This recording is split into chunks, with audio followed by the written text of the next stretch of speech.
Well, good news yesterday. As I told you yesterday morning, we were going to have an agreement and we got it. Late, as always, but we got it. So now we already have a plan to ban 90% of the oil imports from the European Union. By the end of this year, we will be buying 90% less. Only some exceptions for the landlocked countries. I think it's a reasonable way out of the discussion. You know, this weekend we have been engaging in long and difficult diplomatic discussions with the ministers and the ambassadors, and finally the leaders arranged the last pending issue.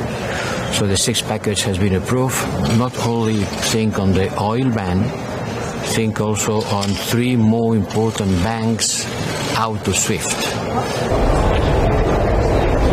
Difficulties to the Russian economy in the exchanges with the outer world.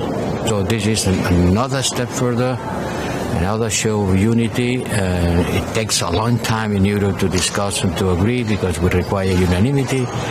But I think that the effort of these last days has been worldwide. And today we will discuss about defense, how to improve the defense capacities of the European Union member states.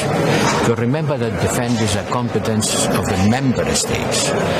And the member states created the European Defense Agency, which I have the honor of chair.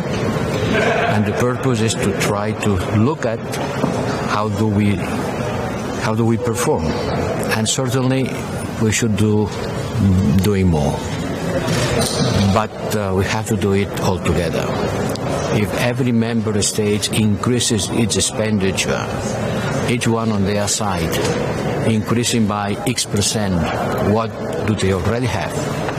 It would be a big waste of money because we will not correct the duplicities, the duplications that we have. It's the same thing several times, neither the gaps, something that we don't have, no one of us. So we have to increase our military expenditure in a coordinated manner, and it's not going to be easy because the army, the defense capabilities is the core of the national sovereignty, and to try to pull all the army development will require a lot of political skill. We present this report.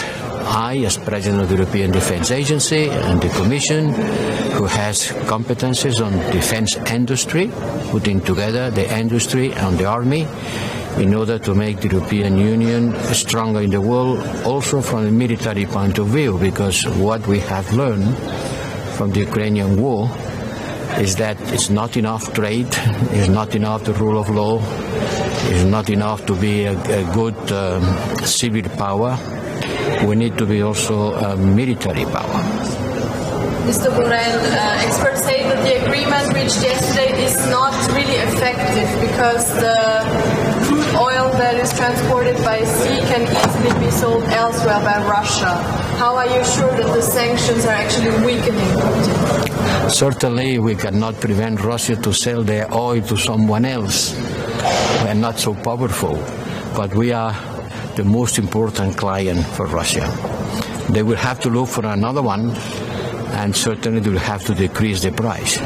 The purpose is for the Russians to get less resources, less financial resources to feed in the war machine, and this certainly will happen. Do you think all member states are contributing to the same level in this oil embargo? According with their capacities. According with their capacities and circumstances. Yes. Is Patriarch in the sanctions list? Can you confirm this? Listing?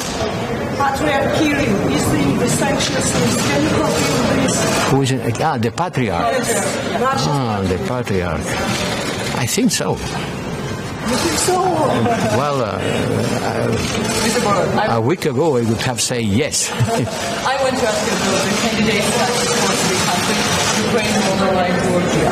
What's the perspective of these three countries? You will discuss this issue the next time. Yes, they were discussing about it, but let the Commission do their work. When we will see your assessment? I suppose on the June Council. Okay, thank you.